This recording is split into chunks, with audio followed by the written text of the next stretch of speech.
everybody to episode 37 of Tax Sale Titans. I'm Shade Bray, here with Steven Swenson, and we enjoy doing these podcasts. It always gives a chance to cover interesting properties and to cover it in a little bit different fashion than we do some of the other tradings. And so we're looking forward to it. We've got some great stuff to cover tonight. Yeah. Now, D, are you sharing your screen? For some Hold on. reason, I don't Uh, see it, but maybe wait, I'm. let me go through and do this again here. Let me just make sure. Now it should work. Hold on. There we go. That's right, because I had to stop the slide sharing for a second so I could fix that. Yes, sorry everybody. Welcome out again here to the Taxel Titans podcast. We are going to be talking about a couple of different things here tonight. Um, what we'll be covering here. So for post-sale review, we're going to be looking at some auctions that have happened recently in the state of Florida. We're going to be reviewing a few of those deals that have been occurring, and I think you'll be surprised to see what kinds of opportunities still exist in a market that you would normally think of as pretty competitive, like Florida. Um, Training tip of the day we're going to be talking about mobile homes a little bit and some of the opportunities that exist among mobile homes. Um, in talking about pre-sales, upcoming sales, we're going to look at some New Jersey tax lien auctions that are opened up right now, and some of the dozens more that are opening up in the next couple of weeks. A lot of opportunities in New Jersey in their liens, and we'll wrap up with some Q&A from our members. Yeah. In fact, we're not quite sure how it worked out, but we're going to be live streaming this today as well. So we want to welcome all of our members and students that are attending, and we also want to welcome anyone that's watching us on YouTube or Facebook. This is a little bit different for us, so we're kind of excited to see how it works. And one thing we want to do is we want to thank anyone that's attending, that's watching this. We appreciate you guys coming to us to learn more about tax sale investing.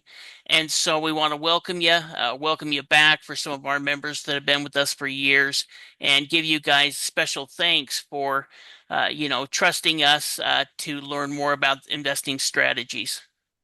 Yeah, absolutely. So we're going to start off here by talking about some recent Florida sales. We like to follow the results of some of these auctions that occur, and we're going to be looking at a couple of Florida counties here today. Now, if we're looking at how Florida works for tax sale purposes here, Florida is classified as both a tax lien state and they're a tax deed state. You know, there are a couple of different states out there like it that actually use both systems, and Florida is one of those that uses both systems. Now, Florida tax liens are offered up once a year, so it's every year in the month of May. Florida counties will begin to offer up their tax liens for sale to investors. These tax liens have a maximum rate of return of 18% annually, and they have a 2-year redemption period. Now, when that 2-year redemption period comes to an end, um, the lien holder has to fill out a tax deed application if it hasn't redeemed it. And what that tax deed application does is it pushes the property into a foreclosure, auction for the tax deed sale. So they schedule a tax deed auction, foreclose on the property, and sell it to the highest bidder at the tax deed sale. So the liens are what lead to tax deed properties being offered. You only have deeds offered on properties that had liens on them that didn't get paid off or redeemed.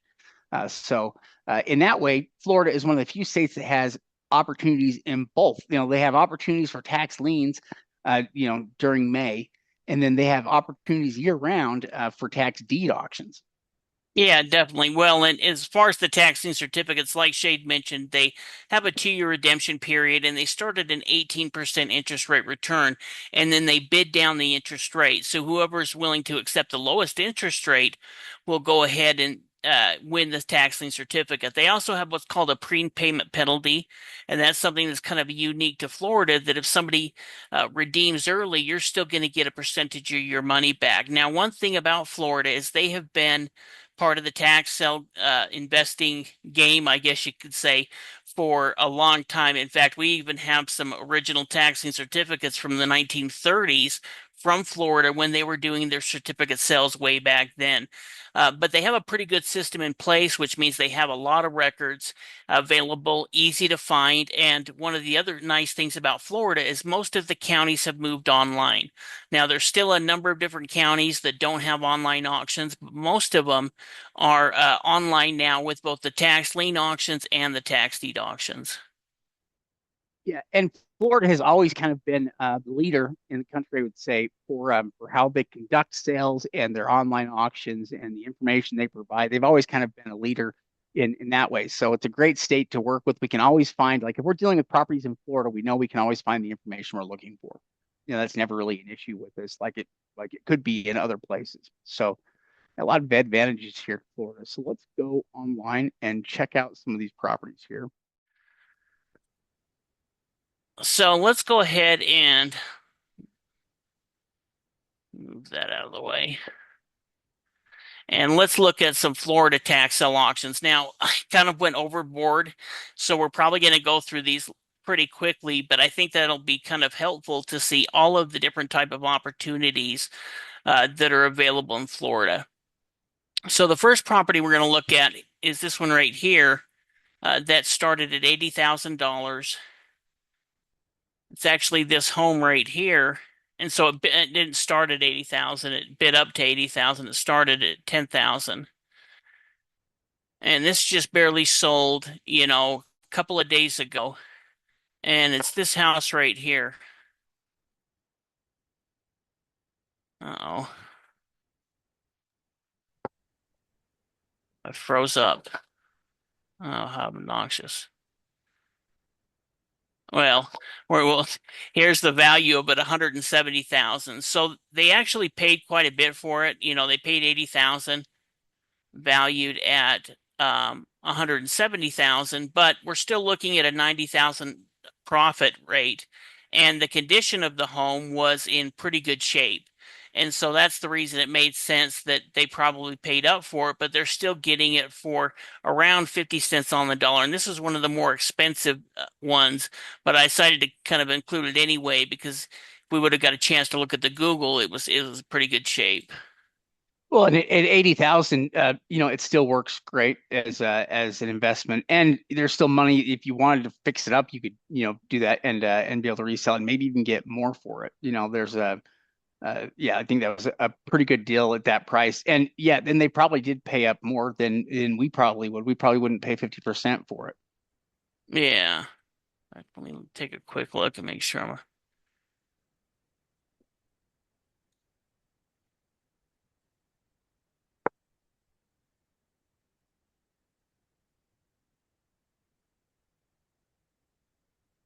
Oh, yeah, that's right. It's this one that sold for 35 right here. And the value on it is about 112,000. So, kind of within this last sale, they kind of bid between 30%, well, 25% on some a little bit ones that were in worse shape, up to about 35 cents on the dollar was about the average for properties that were selling in this last auction. Well, and that's about a quarter of value. Essentially what they're paying for the property there. So that's not bad. And 35,000, again, you're just talking about a single family home that you're picking up for a small amount here. Under $50,000 is hard to do just about anywhere, especially for a property in Florida. Yeah, well, and I mean, the roof looks pretty good. It looks like it was still occupied. This is about a year old, but, it looked like it was still a usable property, a little bit more out in the country, kind of outskirts of town, which, there is a lot of people that are looking for properties like that. Yeah, the price they paid are very safe with it, and yeah, 25%. That's a percentage that would make sense for lots of investors, if they're just looking to get a good return on their money. I don't know why I changed all these. I had them set up exactly where they should have been. I'm gonna go through that one pretty quick. Oh, it put me on each one of them. How annoying.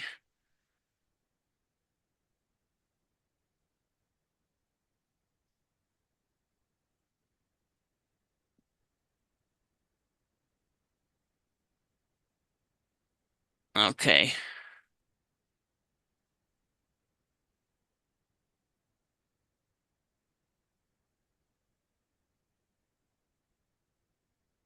I'm sorry.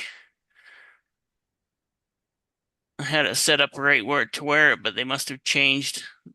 Somehow went to one of the wrong pages. Maybe I'll just do it Yeah, this way. just flip to the page. Yeah, we'll just go this way. This one here sold for 136,000.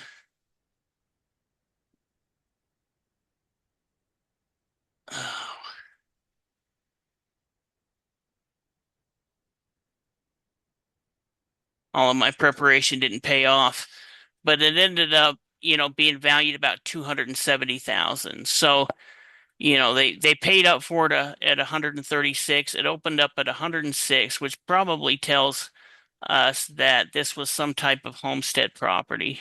Oh, it opened up for 108. I mean, Yeah. 85 it looked like. Oh yeah, sorry, 85. I was looking at the assessed value. Oh yeah, so it probably was a homestead property there, or at least probably had a homestead exemption, which is why that opening bid amount was so high. But unfortunately for them, their assessed value was low compared to the estimated value of the property. Yeah. So it's still a good deal. And then we can see that homestead value. So, they're assessing it at 109,000, but it's not really worth 109,000, because they're essentially taking out uh these different 25,000 here, 25,000 here. And that's the reason when we look at the market value on it is 209 just through the county as far as the assessed value. So when you're looking at something and it only says 106,000, that doesn't necessarily mean that it's that's what the actual assessed value is or the market value. In fact, I was looking at one today a lot that had a $300 assessed value, but the market value was like almost 60 grand. It was a piece of land, and it's because it had some kind of major exemption on it that essentially took the assessed value down to a small payment.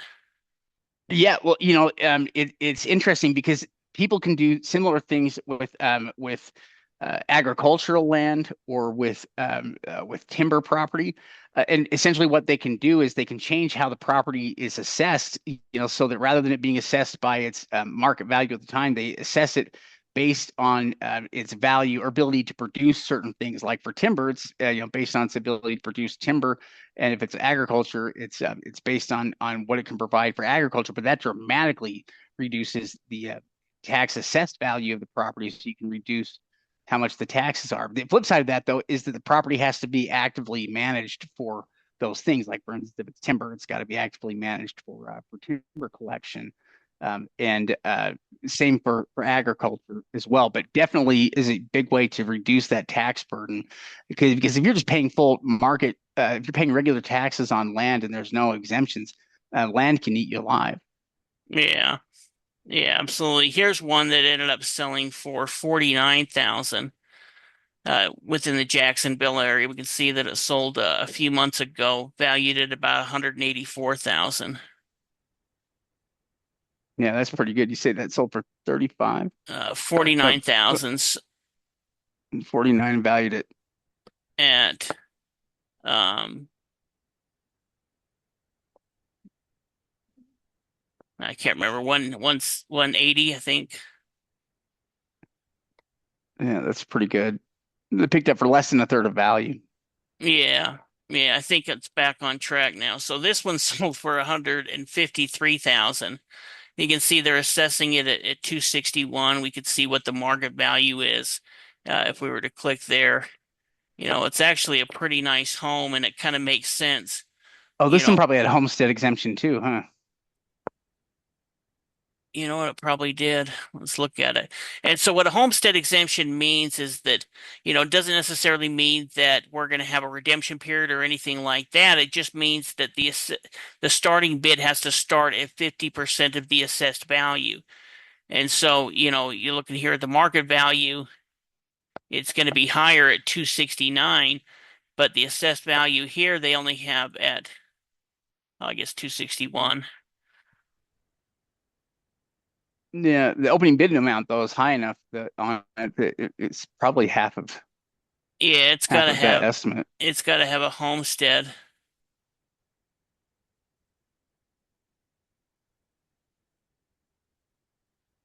But pretty good shape, valued at 314. So them paying 153, they ended up paying about, you know, what, less than 50 cents on the dollar. Yeah.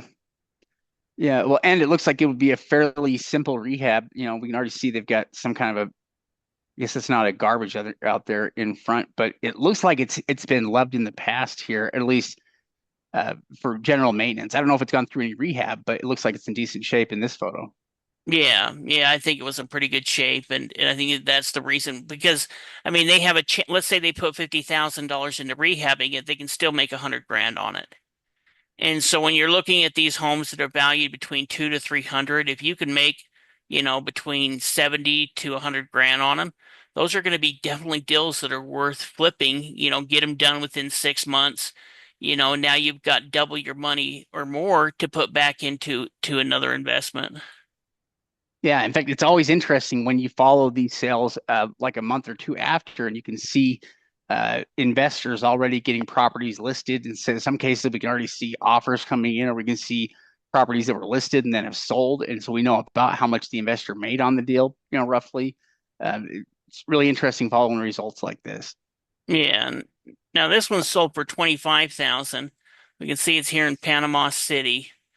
And it's actually this piece of land right here that's for sale for 120,000. So, they just picked this up at the first of this month on the 4th, and they've already got it listed for sale for 120,000. In fact, if we go down here and look, Yeah, it's you been can, up for like 2 weeks or less than 2 weeks. yeah,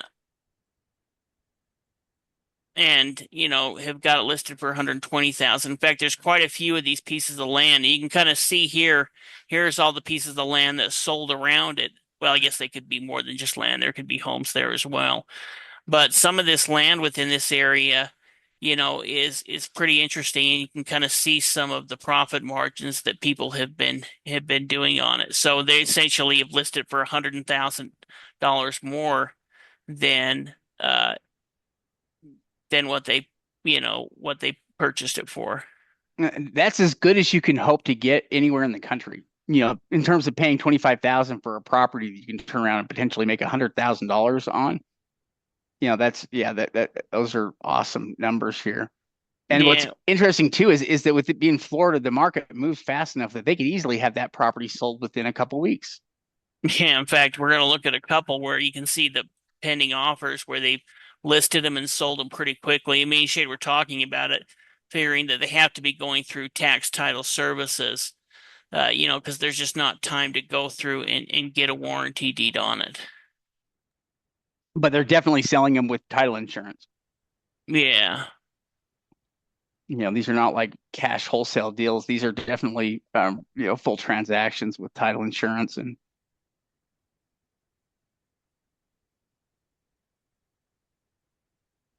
This one here,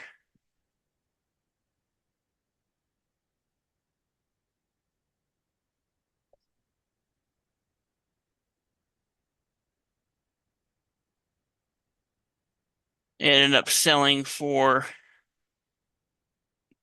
97,000. And I thought that was kind of interesting. I mean, it's quite a bit of money, and it's this lot right here. Now it is pretty close to the ocean. I mean, it's pretty close to the beach there, but they've already got it under offer for 199,000. So they purchased this just a few days ago. yeah, on the Y- 11th, y- so a week ago. Yeah, and they've already got an offer contingent for, pretty much 200 grand. It's only 4,700 square feet. That's only a tenth of an acre Look when they listed it.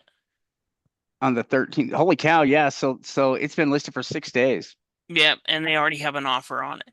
So yeah, they paid up. They paid $97,000 for it, but they're going to make close to $100,000 off of this deal, and they've sold it within 1 week. To me, that's an incredible investment.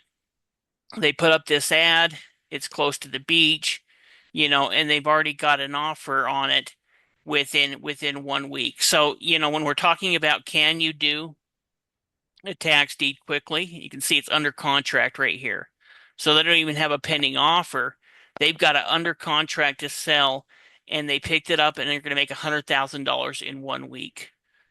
Yeah, I mean, and that is a nice investment. I agree with David there. Very nice investment, and very simple investment as well. I mean, this was a piece of land that I mean, I wouldn't be surprised if they're local investors, but this is the kind of thing that you could invest in from anywhere. You don't have to have any special knowledge. You wouldn't even have to have anybody there in person necessarily in order to buy it. But 100,000 in profitability in a week, that's impressive.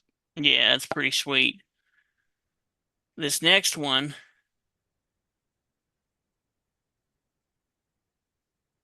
oh, how annoying. It switched all of my things.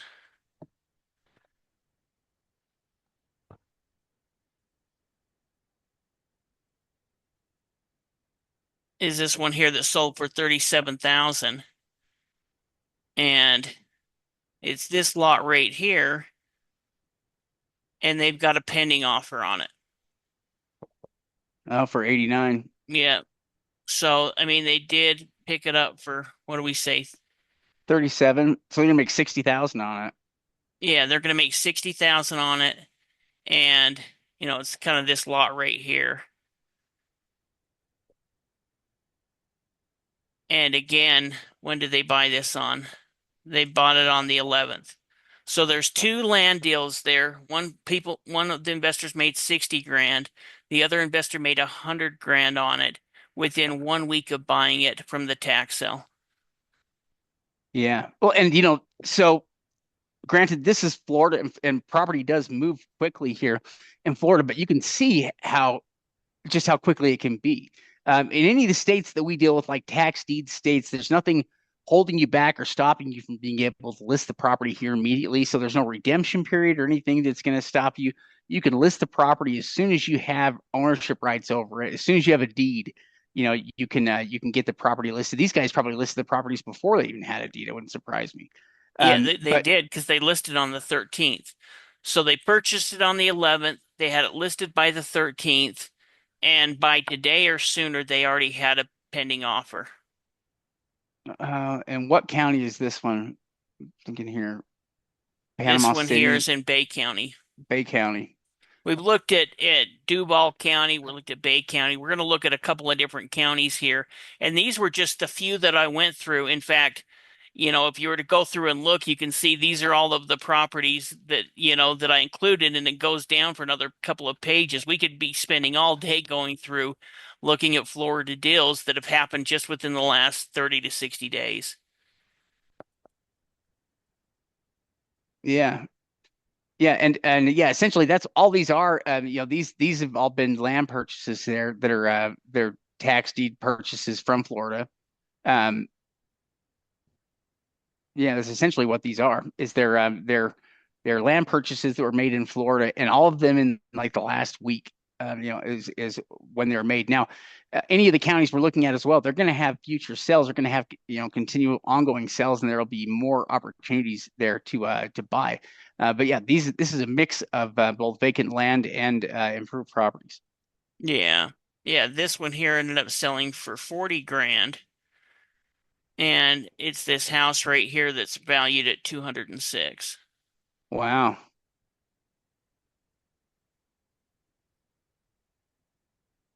I mean, that's not bad. They bought that for 20%. Yeah. Yeah, pretty good deal.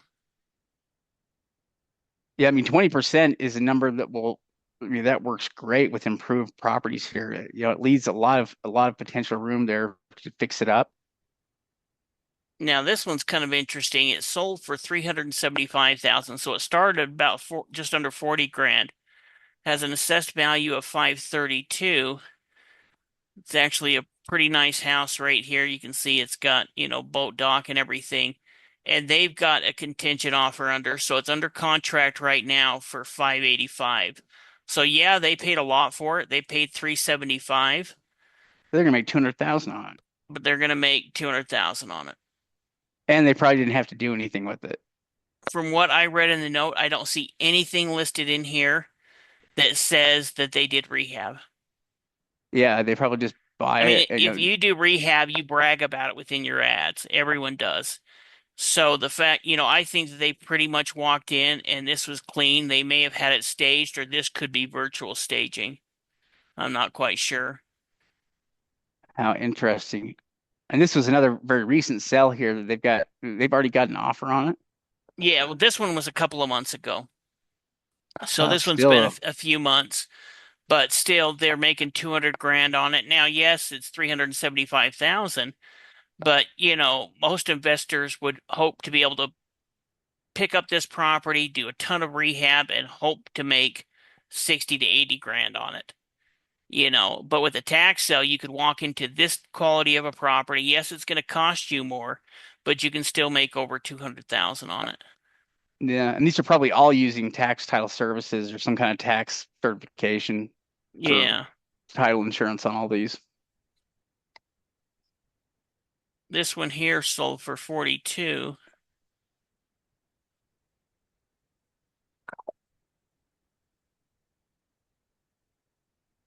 Right here. And it's this brick house. I can't remember the last time there were this many good deals coming through Florida. Yeah, valued at 137. I mean, there's so, I think I counted almost 30 properties that I found in a couple of hours today. That's crazy. That's Yeah. crazy just because we don't ever see. I mean, for a long time, Florida was so competitive. I mean, there were still some deals that would come out, but nothing like this. Yeah, so picking up 40, valued at about 140. Let's say you put even 30,000 into it, you could still make 70,000. And that'd be putting 30,000 into it. Yeah, they picked it up for like a quarter of value. Now this one here was picked up for 21 grand. I think this one's actually a nice little deal. You know, Yeah. Valued at about 109, but here's still a property that they were able to get in for under 20 grand. Let's say you put another 10 grand, just do a lipstick type rehab on it. You're into it. Let's even say you put 15 grand into it. You're into it 35,000. That's still buying a house for between 30 to 35 cents on the dollar, giving you plenty of equity, but these would be great rentals. In fact, I think some of them probably, the reason we don't see some of these listed on the market is because they're being picked up and used as rentals.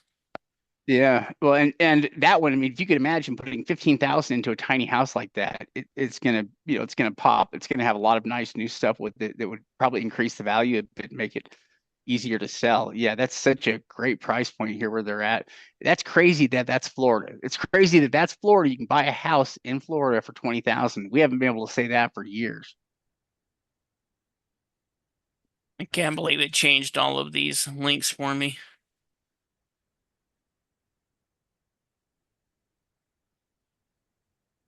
So this one here that's it.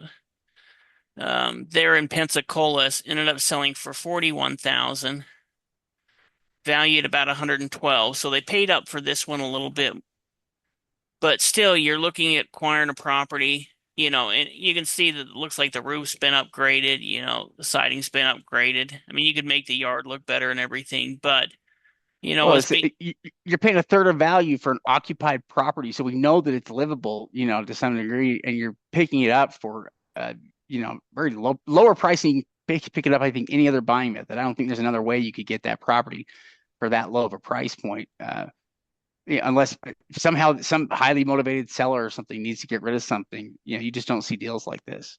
no.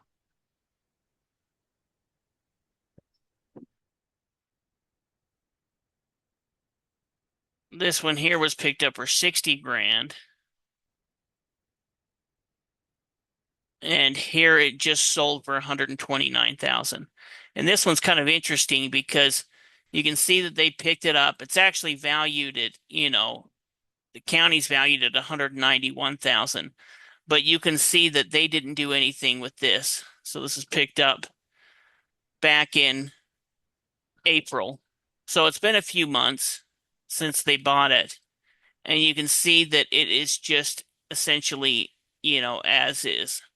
They didn't even Yeah. really clean it up. Like what we would have done is we would have came in and at least had somebody clean this all up, broom sweep it and take out all of the trash and then list it as is. But they just sold it with the junk and everything in it.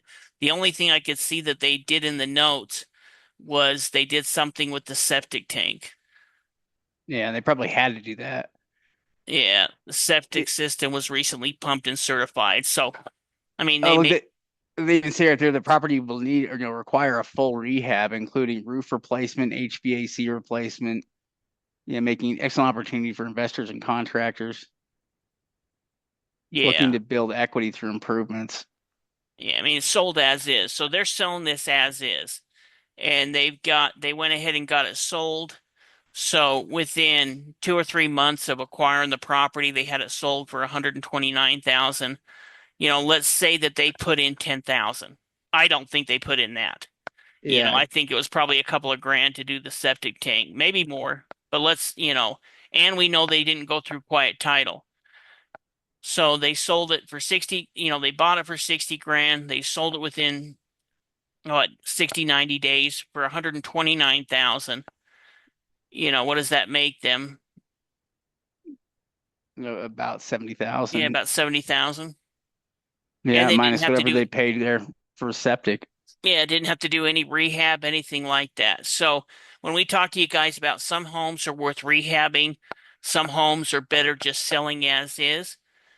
Sometimes we don't know for sure until we get into the property and look at it, and that can help us get a better idea of what direction we're going to go on it. Yeah, yeah, very interesting properties. All of these have been pretty interesting properties, and they've been picked up for a range of prices here from from 10 to 50%. Yeah. Since they didn't do quiet title, I assume they are looking for a cash buy. No, so actually, they are going through tax title services. They're getting tax certification on it, so they're getting title insurance. So they don't have to sell it to just to a cash buyer. They can sell it with financing in that case.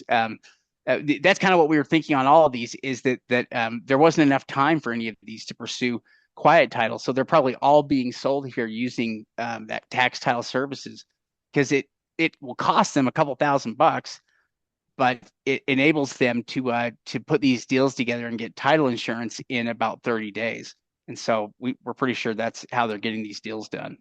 Yeah, I think a number of them were done through tax title services, where they went ahead and were able to get title insurance on it.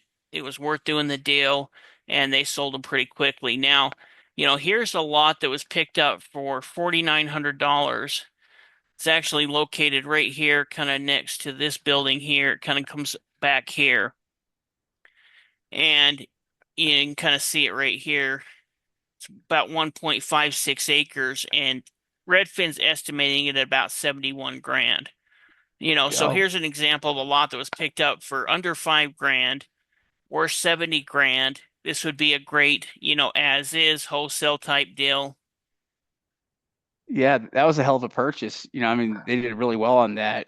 They even if they turn around and if they were to wholesale it, you could turn around and sell it for 25, 50, $30,000 and make good money on it. Yeah. We'll look at one or two more and then we'll go ahead and pass it back.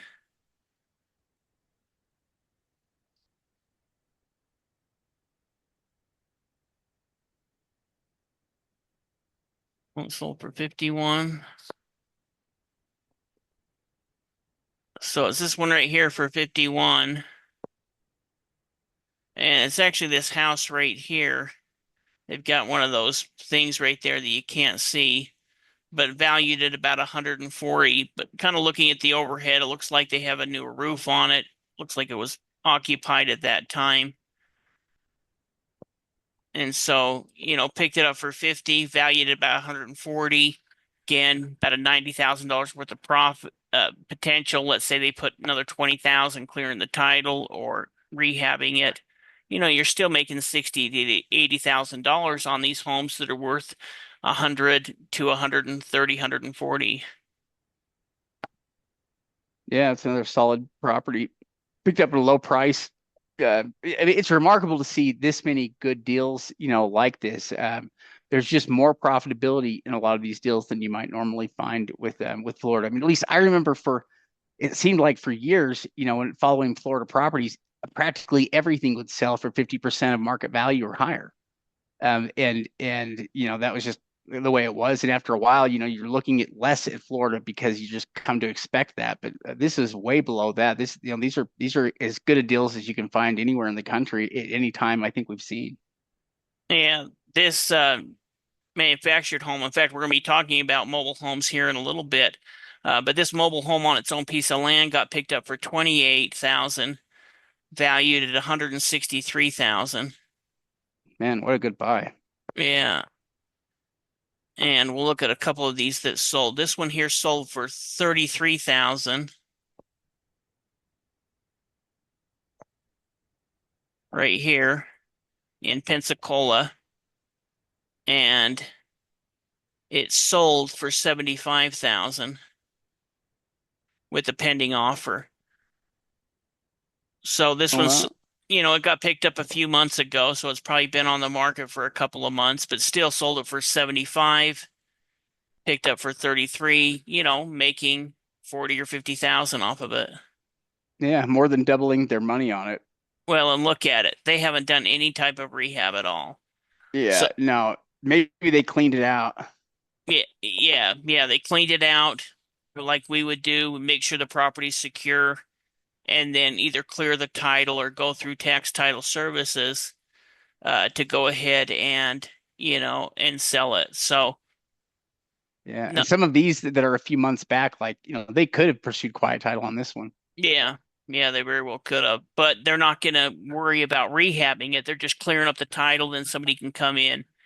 They're selling it for a discount, but they're still making 50 grand on it, or I guess 30 grand, 40, 50 grand, something.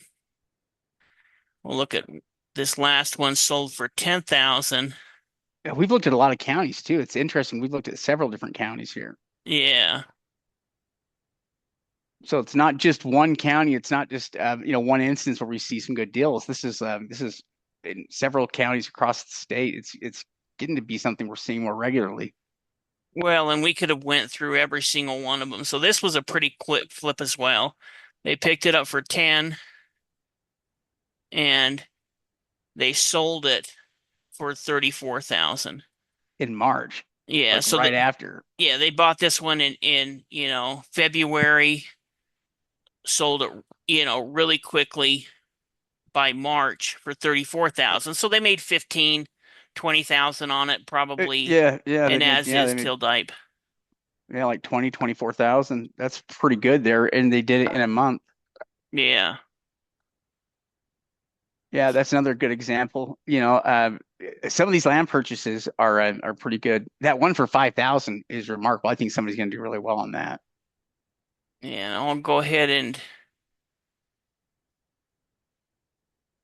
can you see, can you take control now? Oh yeah, you We're kind bet. of I new can. on Zoom. We've been using GoToWebinar, but we need to use Zoom to stream. So,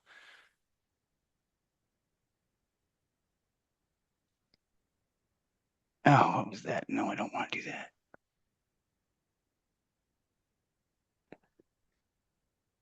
All right, let's do this here. Great. Now what we're going to do is we're going to cover the training tip of the week, and we're going to talk a little bit about renting mobile homes out. There are opportunities within a lot of sales here for mobile homes specifically. In fact, sometimes they have separate sales for mobile homes, and that's what we're going to be talking about a little bit tonight. We're going to talk about how to find and buy mobile homes to earn residual income. And one of the reasons why these opportunities exist is because many states will treat mobile homes separately from the rest of the real property.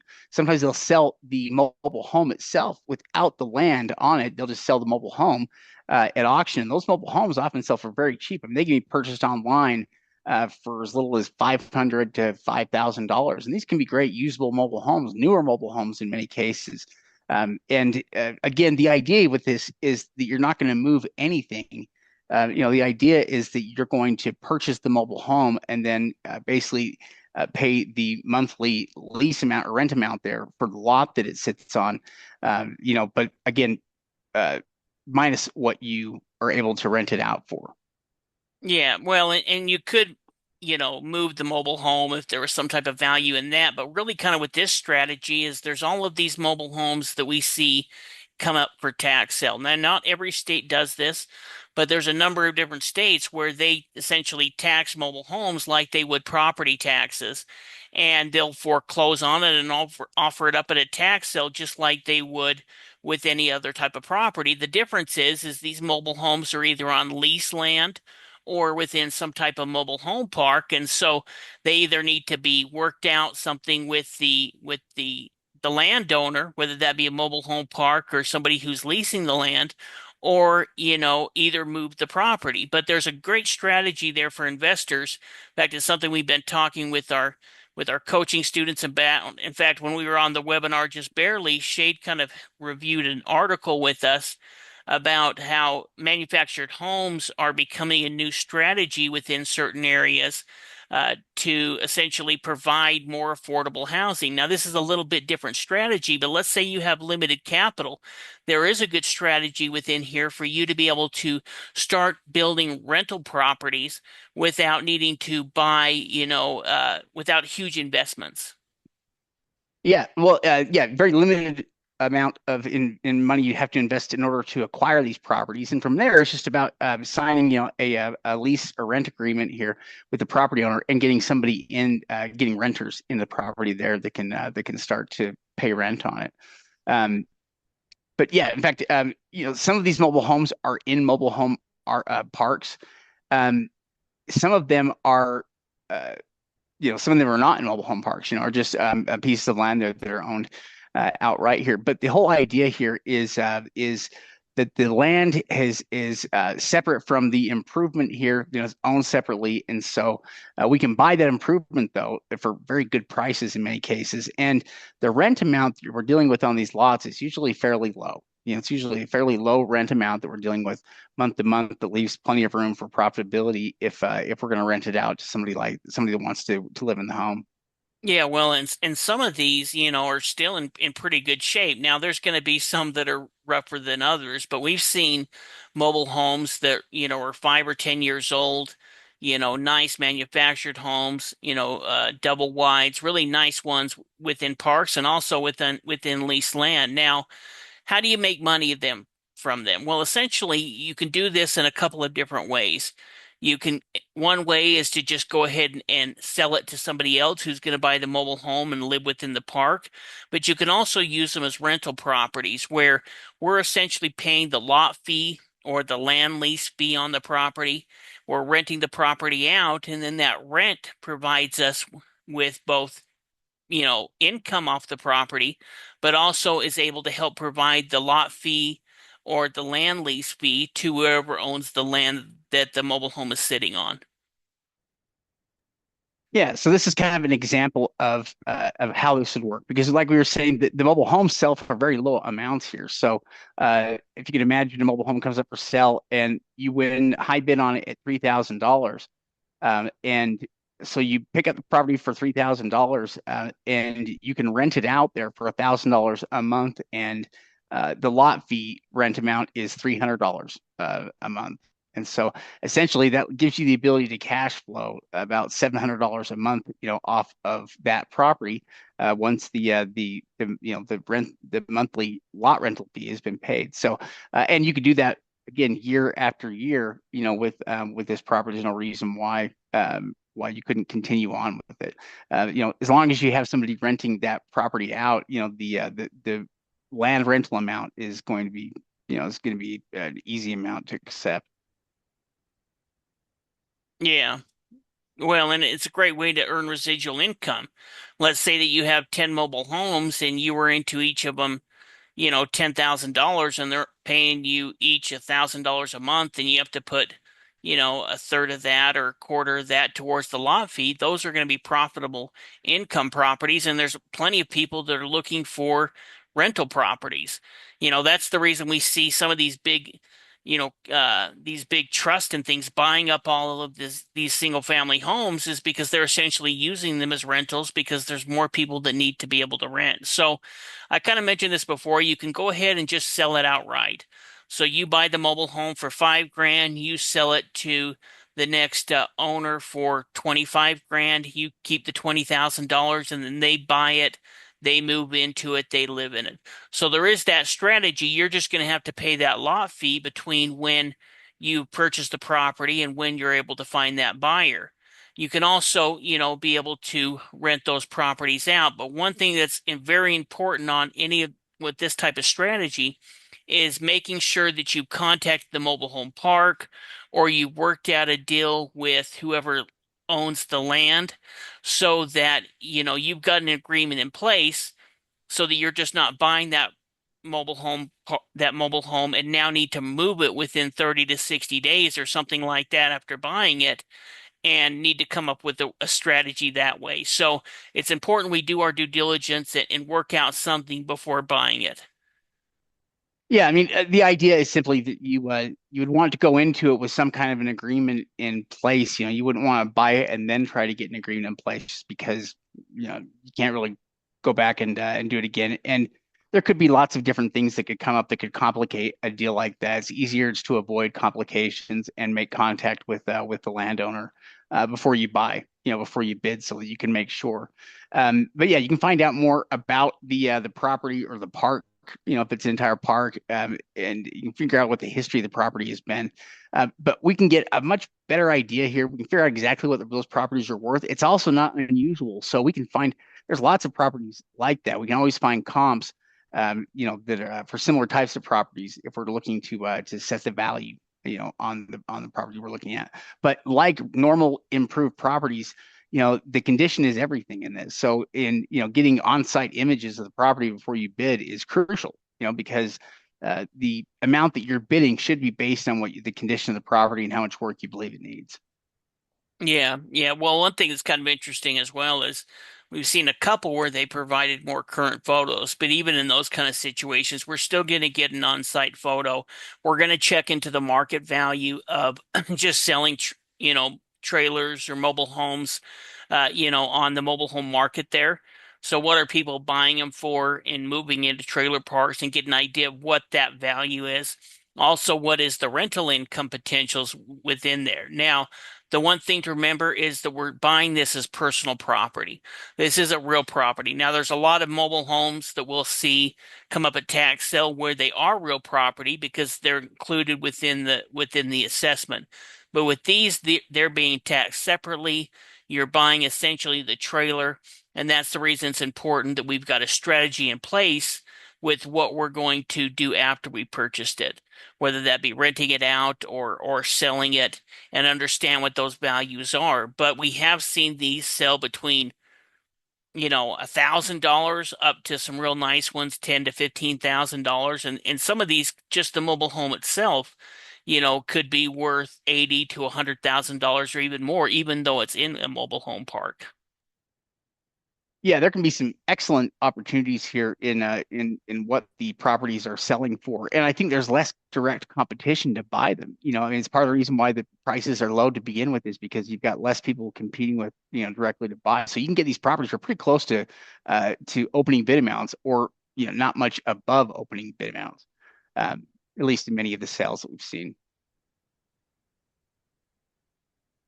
So jump on and go look at a couple of mobile homes quickly. Yeah, yeah. Let's do that here. In fact, I've got in Oh, I see it. the tax sale podcast underneath tip of the week. I've got a link there to one of the auctions. It's not necessarily have the best inventory, but it is coming up. And then I also sent you over an Illinois list that has some mobile homes on it. Oh, let me pull that up here then too. And oh, it's kind of dumb. I have to. No, there we go. I can see it now.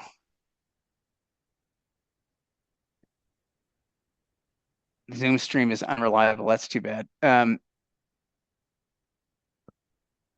We would pay the insurance. Who pays the taxes? So as well, if you're talking about wondering who pays the taxes on the mobile home, um, we would be paying the property taxes on the home to avoid any kind of foreclosure on it.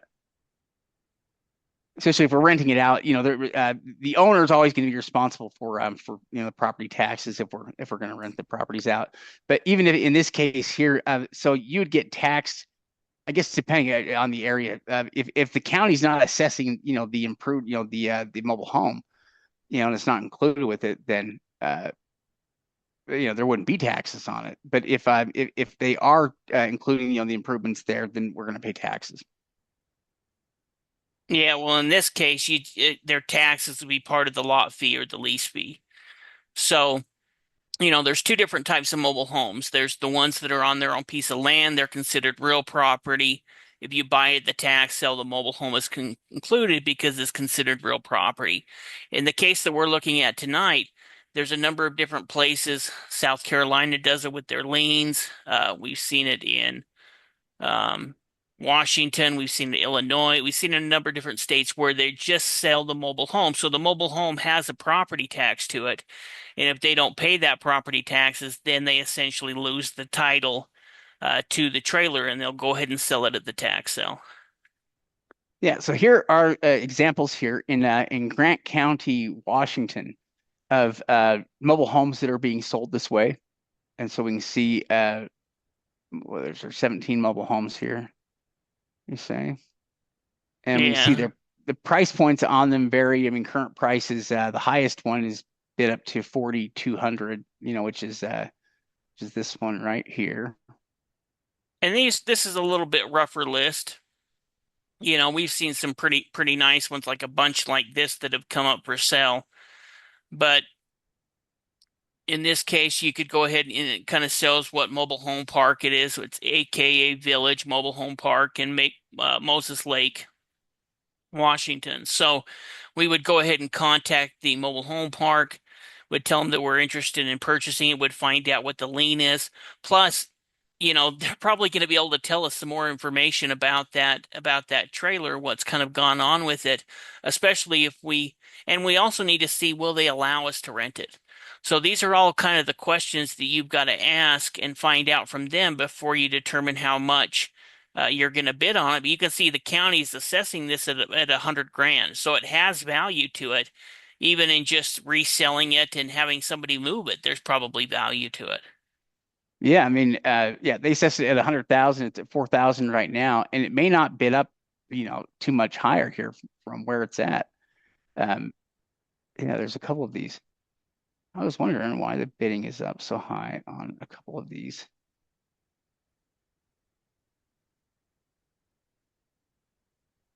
Maybe it's about usability on them, or whether maybe somebody's still using that one.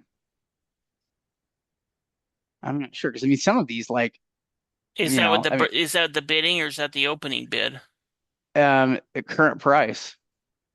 Look and see how many bids are on it. Let's see.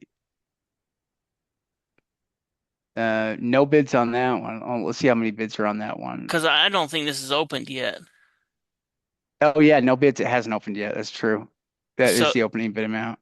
yeah, so the opening bid amount could be how long they've been delinquent, or we're not quite sure why. Actual bidding starts on September 1st at 8 a.m.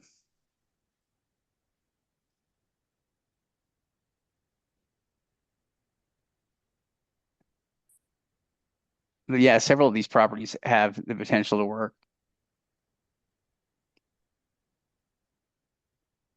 Yeah, that one I think has potential.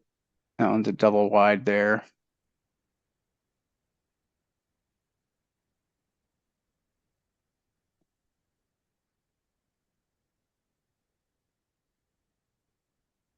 Yeah, that one could as well. Some of these, yeah, I think there's probably several on this list that could potentially work that way. Looks like we got booted off of our live stream for inappropriate content. Well, that's weird. I don't know what that means. Maybe it's personal information. I don't know. Well, yeah, that seems kind of odd too. So I guess we pulled up a few county records here, but we haven't gone through too much though. Uh, but yeah, that's interesting. All right, let me do this.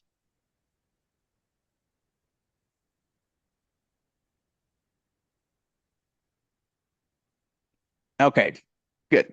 So let's move on to the next section here, which is going to be a pre-auction tax sale review. And what we're going to be talking about a little bit tonight here are New Jersey tax lien sales here for August and September. It seems like New Jersey always has sales that are going on, but they definitely must have like a season because right now, in the last week or two, they've had some of their auctions opening up. We've got several different sales that are open, but we've got a whole bunch of them that are opening in the next like 2 to 3 weeks. And so there are a lot of opportunities there. New Jersey is classified as a tax lien state. But the one thing that's different about them is rather than just having counties responsible for it, they have 567 different municipalities or local governments, that conduct and hold these sales. So it's a huge number of sales, that are conducted. All the liens are sold with a 2-year redemption period and a maximum rate of return of 18%. So in that way, kind of like Florida, similar numbers there. But redemption penalties are a little bit different. $200 earned, a 2% return upon redemption. If it's $5,000 plus, it's going to receive 4%. And if it's $10,000 plus, it'll get a 6% return on redemption automatically here. Yeah, and that's going to be a penalty. So what will happen with the redemptions is those will come in if and so as far as the bidding, it's going to start at 18%, and then they can bid down to whatever percentage, and then they can get a penalty on top of it. So that'll be a straight penalty regardless of when it redeems. So it could go between 2 to 6%. But this is also where we've seen before in the past where some people have went ahead and dropped down past or to 0%, hoping to be able to get the penalty. But there is that additional penalty where somebody says, hey, I know I'm going to get at least 6%, plus I'm going to get a chance to own this property. Now, as far as getting that certificate, once you purchase the tax lien in New Jersey, you have 60 days to go ahead and record the certificate with the tax collector within the area. Now, one thing to remember about New Jersey is they don't hold auctions like normal counties do, where the county will hold an auction one time a year. The cities, the towns, the municipalities, these are the people that are collecting taxes within these areas. And so these will be the people that are essentially holding the tax sale, which means that there's over 500 different tax sales that can take place in New Jersey within a given year. Now, I would say maybe about half of them, maybe a little less than half, but a lot of them have now moved over to realauction.com. So you can actually purchase these tax liens, online now, through online auctions. Yeah, it's made it a lot easier because they're pretty much, at least we have a lot of them that are set up there through real auction, and it's fairly easy to navigate those, that site or any of the websites that are set up there by real auction are going to have that same design and platform. And so let's go check out a few of these. All right, so what we're going to do here.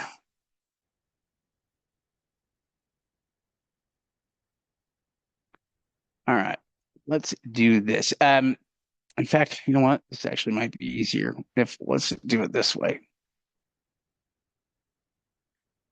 And we're going to go to real auction here for this, so we can show you all of the different, uh, you know, local governments that are using,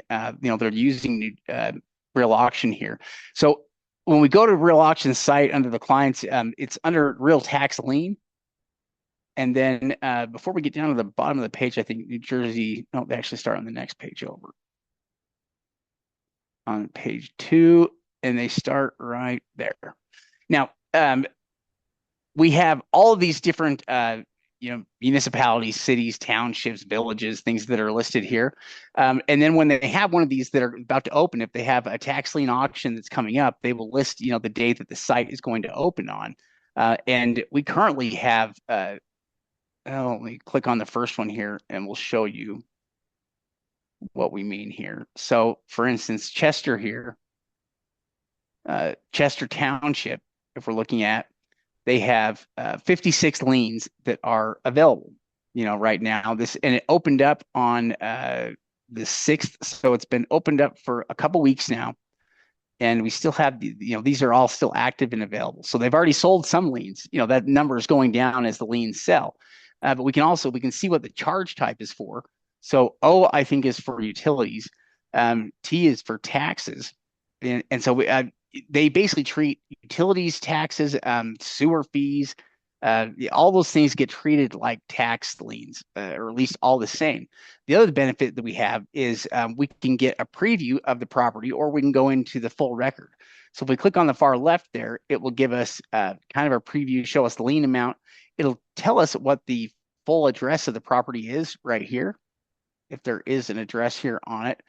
We can also see, it will show us where the property's at here by map if we want. So we can see that this one is a single family home, has that full address. On the total charges, we can see that this one, it's for property taxes, which it makes up the majority of this. And there's also the cost of the sale there, which is what the C is on these, but that's only $100 that they're charging for that. Now, if we wanted to see what that property looks like real quick, so pull this one up, because I think this is like a $6,000 lien. So it's a larger lien, at least comparatively. We can see the house, though, is right there. And we can see there is the house as well. And yeah, right there, this is May of 2026. So not even that old of an image, only a couple of months old. And if we wanted to get an idea here of the value, because one of the things we like to know is at least what the lien to value ratio is. That's always kind of interesting to see. And it also tells you how secure the lien is as an investment.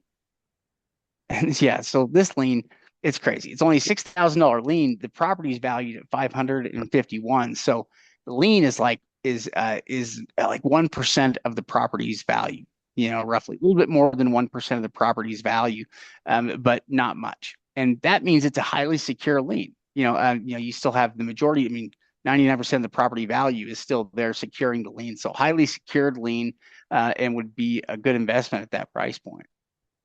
Yeah, well, and one thing to remember is when we're doing tax lien certificate investing, we generally don't have to do the same type of due diligence as we would with a tax deed. In fact, we were just talking with our membership earlier on the previous webinar about stage one due diligence and doing an online evaluation. And so for most tax liens, an online evaluation is going to be good enough because we only have a 5% chance of probably even owning the property, where most of us are going to get paid off our investment. And so, we can go through and review these properties a lot quicker and decide which tax liens we'd like to bid on. Another thing that's nice about the real auction system is they'll only let you spend up to your deposit amount. And so you're not going to win more tax liens, which means you could bid on more tax liens trying to win the tax liens at the interest rate that you want. Yeah. Yeah. And it's nice. I do think they've got a system that's pretty nice and easy to use here. Let's see what this property looks like. It's a $10,000 lien. We know that already here. And this is in a different county, or different city. This one's in Manalapan, I think, if I'm saying that correctly here. And we can see the house here. It is right there. Another great house. It's going to have a ton of value. You just know it is. Let me.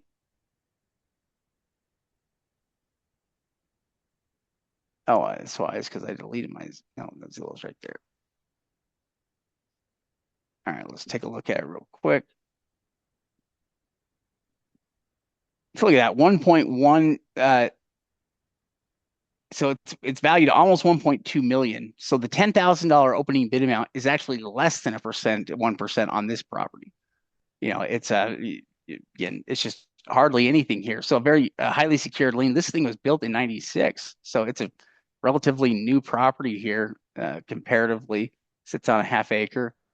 It's a highly valued property. The rent on it's 5,500. Hey, you'd never Good. rent out something like that. In fact, it'd probably even rent for more than that. Yeah, that is insane. Well, and there are all different lien amounts here. So we've got some liens, here that are small. I mean, for let's look at this $900 lien. $900 lien here. This one actually has a full address as well. That's interesting. So it has a But full address.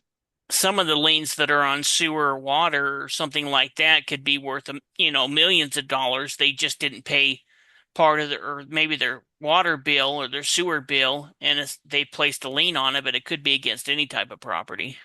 Yeah. Yeah. So we can see this one has, the cost of the sale, which I guess they have a percentage here. Maybe it's only $17 on this one, $800 in taxes. And this one, appears to be some kind of a duplex or something like that, or a townhome, maybe. Let's look real quick. We can't get a street side image because it's probably a gated community in there. Uh, but the value on the property, I'm sure, is going to be fairly good. And this is such a cheap lien that this is crazy that it's nice of a property. $400,000. That's crazy. I mean, so lien amount here, being at $1,000. I mean, this is like a quarter of a percent. So the lien represents a quarter of a percent rather than even 1%. It's just a tiny fraction here. That's a highly secure investment. Yeah, well, and chances are you're never going to own these, but if you're looking to earn a good interest rate return that's backed by real estate, and if you do end up acquiring the property, you're probably picking it up for under 5 cents on the dollar. Yeah. Yeah. I mean, you're picking it up for almost nothing. I mean, that's kind of what these properties are that we're looking at here. I mean, these percentages are so low that your money is very secure. You wouldn't have to worry about losing your money for anything. And you could end up getting foreclosure rights, so the opportunity to foreclose on the property here. Wow, that's going to be another highly valuable property there. So this one's the large one. This one's the one for 26,000, 23,000. Is that lien amount. Now, let's see what it's valued at here. See if the numbers vary that much. Because so far we've seen lien amounts that are about 1% or less than 1%. I'm wondering here if we're going to see 1.7 million. So this lien is a little bit more than 1%. It's like 1%, 1.5% maybe of the property's estimated value here at 23,000. A little bit over 1%, but still not that bad. Most of the liens that we're looking at on this list are, 1% or less of value, which is excellent. That's as good as you can hope for anywhere in the country. Yeah, Yeah, well, these are. there's so many different auctions that are taking place within New Jersey, and we've had a lot of students that have invested there in the past, and some auctions have more competition than other auctions. So I was talking to one of our students a while back, and he ended up, bidding at one auction that was real competitive and didn't win anything, but at the next auction ended up winning 10 or 15 liens at the interest rate that he wanted. But they have so many different going on, and you can break down that list pretty quickly on which ones that you're interested in bidding in.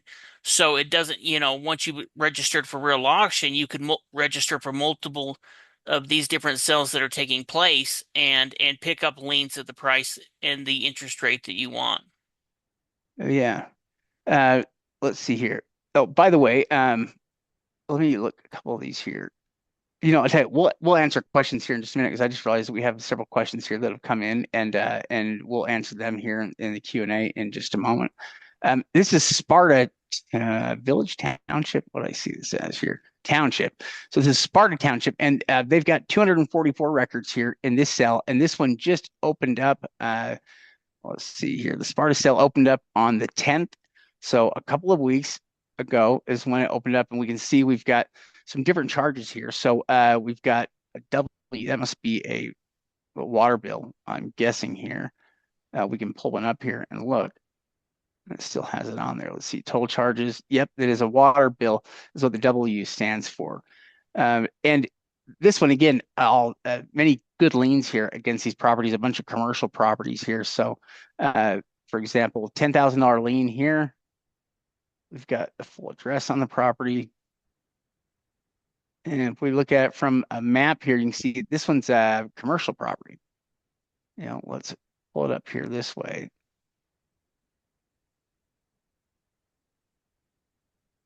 And they booted us off of eBay for being bullies. Shouldn't have been a bully.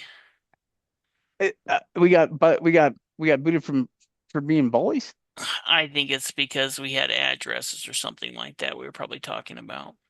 Well, you can't remove them in real Doxing. time, or doxing people with their delinquent taxes. Only if the county's doxing them too. Yeah.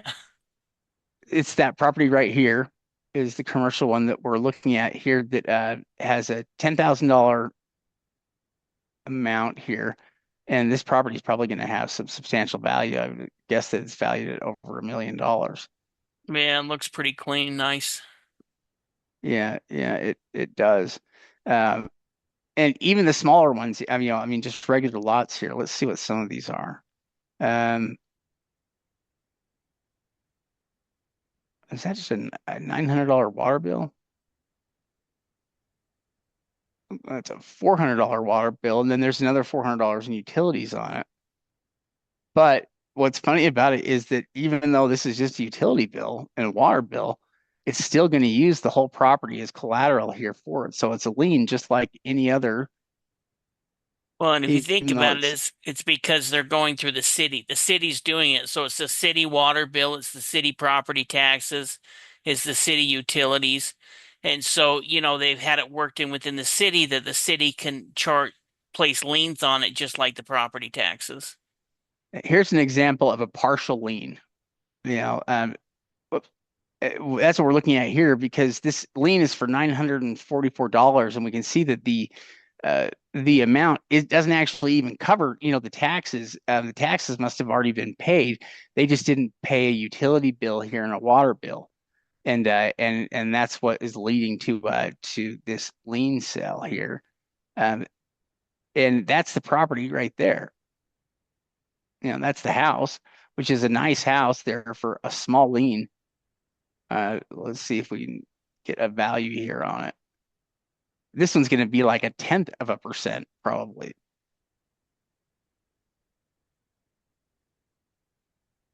535, on $1,000 lien. Yeah, I mean that's essentially what it is. It's a fifth of a percent.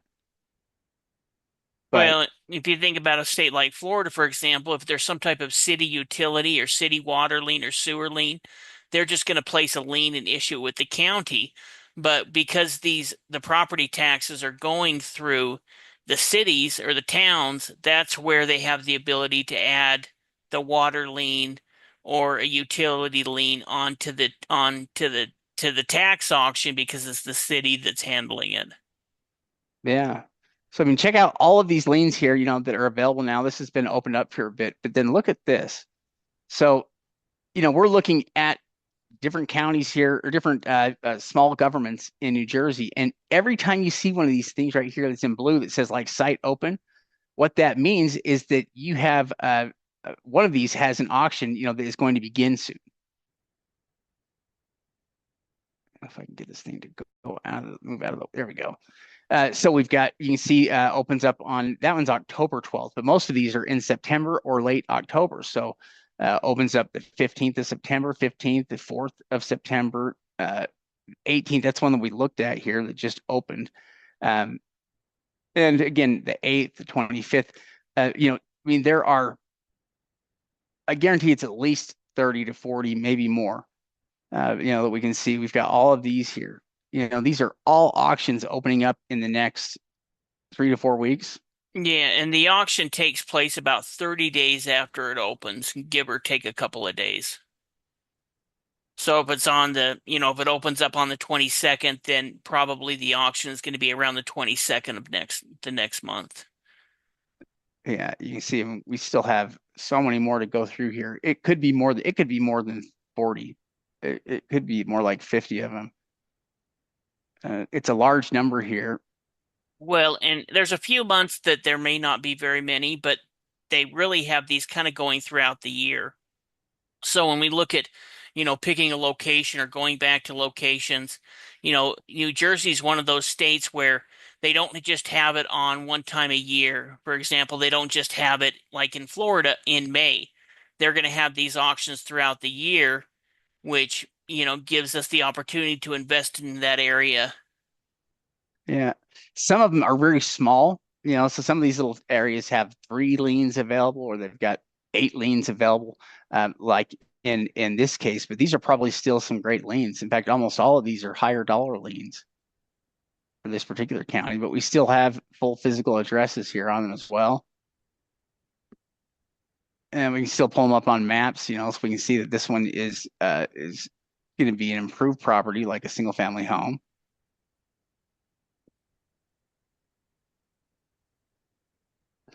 Let's just pull it up here real quick and see what that is. You Yeah, know, it's a nice house.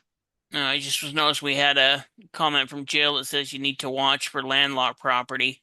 And that's definitely, and that's kind of one of the first things we talk about when we talk about tax deed land risk is looking for landlocked property and accessibility.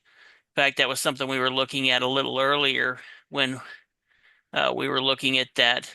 I guess that was actually on the webinar. We were looking at a lot that we were wondering about the accessibility. And so we were talking about how you would need to look into the deed because we could see a dirt road going back there, but to make sure that it has legal access through some type of easement. And for some reason that looked weird to me there. Um, but those are both good looking properties here, good sales. And you could take your pick from all these sales here. There's going to be limited competition, but so many you could choose from. And so, yeah, I think there's a lot of good opportunity here. Well, let's do this. Let's switch back over.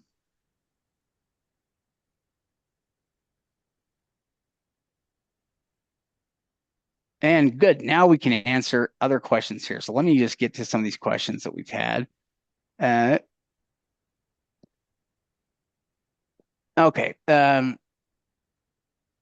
How do you find mobile home lot values? Is it separate from regular lots? So the lot value, generally, when we go to look up the property information, we usually with the tax sale, there's generally going to be some. Hold on,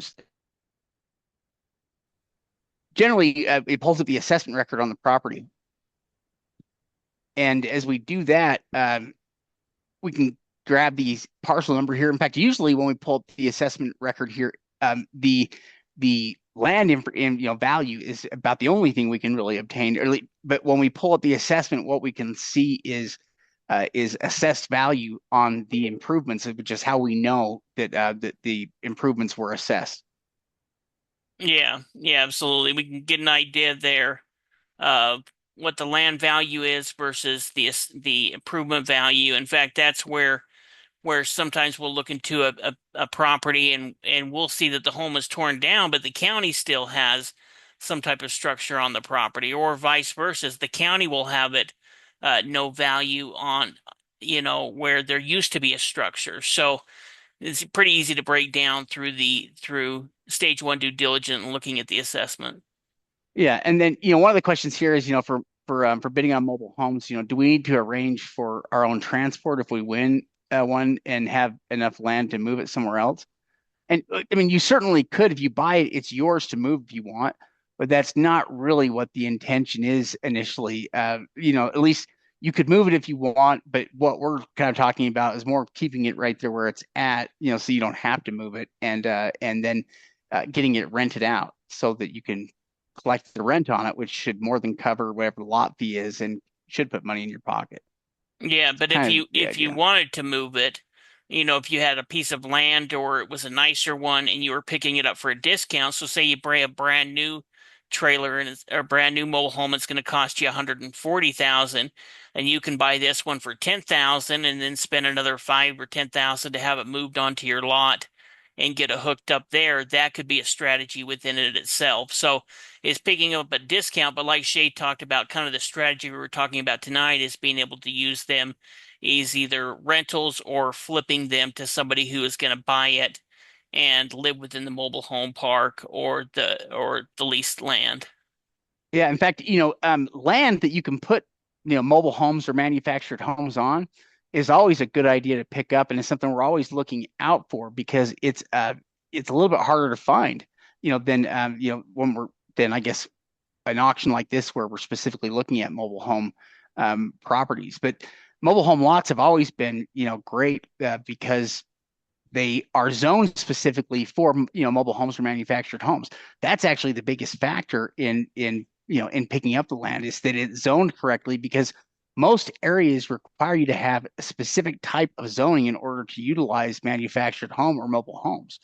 In fact, for some of them, it's a special classification that properties have to have. So there's not that many properties there that have them. Therefore, the ones that do have that designation are more valuable. um, so finding out that and whether or not that determines that we have to figure out, with the local zoning and whether or not, they have a certain classification for it, or if you have to have, in order to use mobile home, it falls underneath a certain classification. Because in most cases, that's the way it works. They have a different classification from regular single family residences. Although part of the article that I read, there's an article that just came out in the Washington Times today that was about the rise of manufactured housing. And it is a very interesting article that talks about some of the different things that have led to that. That have led, I guess, to the increases in value of manufactured housing, and we're seeing more leniency and I guess government pushing more towards making it something that can be used. In fact, one of the reasons why we never see two-story mobile homes or manufactured housing is because there was a regulation or some kind of a regulation that was created a long time ago that said that anything they built had to be on its own permanent frame so that it could be moved if necessary. And that was kind of what has hampered or controlled much of the industry there and what they can build. They couldn't build two-story structures because it had to be on its own permanent foundation or at least frame so that it could be moved. But it sounds like that has been changed and they're no longer required to build everything on frames like that, which should open up the door for more pre-manufactured housing opportunities and options. So it sounds like there have been a lot of changes here in the last couple of years in terms of government regulations to try to make mobile homes easier to use and easier to plot down in different lots. Yeah, I can see that Dan had a question about what about junk trailers on good lots? If the land's valuable enough, then it's going to make sense to go ahead and have that mobile home cleared off, taken off to the junk. It could cost anywhere between, we've seen it be a couple of grand up to, even 7 to 10 grand if a ton of work was needed. But usually about 5 or 6 grand or less, you could have it cleared off. And then at that point, if there was a mobile home there, we probably have utilities. We probably have a septic system or something set up, water. So, that could definitely be worth it. Like we wouldn't want to, let's say it was only worth 20 grand, or the lot was only worth 5 or 10 grand, and you spend all that money to move it off, it wouldn't make sense like that. But let's say the lot was worth 60 to 70 grand and you picked it up for 5 grand, you put another 5 grand to go ahead and, have it cleared off. Now you've got a lot that you could go ahead and resell or use or whatever. So if the land has value, then we just take the cost of removing that junk trailer in consideration in what our high bid and our total cost would be. Yeah. Well, yeah, great questions. Lots of very good questions here. Oh, let me see. There might be a few more. Let me just and see what due diligence do we need to do when buying mobile home at auction. So I think it's going to be the same due diligence in terms of us doing research, figuring out what the property is valued at, having an on-site evaluation so that we can determine the condition. Um, you know, finding things like comps might be a little bit different here when we're dealing with other mobile homes, but certainly we can find mobile homes that are just like ours, it's so that we can set values for. So we might do things a little bit differently, but for the most part, though, um, I don't know that necessarily that due diligence aspect of it would change. I mean, other than just making sure that the county's assessing some value there for it. That Biggest one would be making sure that you worked out something and have an exit plan and strategy. So if we're looking at a mobile home park, we want to make sure that we've talked to the mobile home park. We find out what the lot fees are. We find out more about the information from the mobile home park. We don't want to suddenly buy it and be in a hostile situation with the mobile home park where they're telling us we need to get it out within 30 days, and now we're stuck with trying to move something and don't have a place. So that would be the biggest thing is make sure the property, if you're just buying it as personal property, like we've talked about in some of these sales, that you've either worked out an agreement with the landholder or you worked out an agreement with the mobile home park so that you've got an exit plan in place unless you plan on taking the mobile home and moving it to a different location. yeah, yeah, I think those have been some great questions here.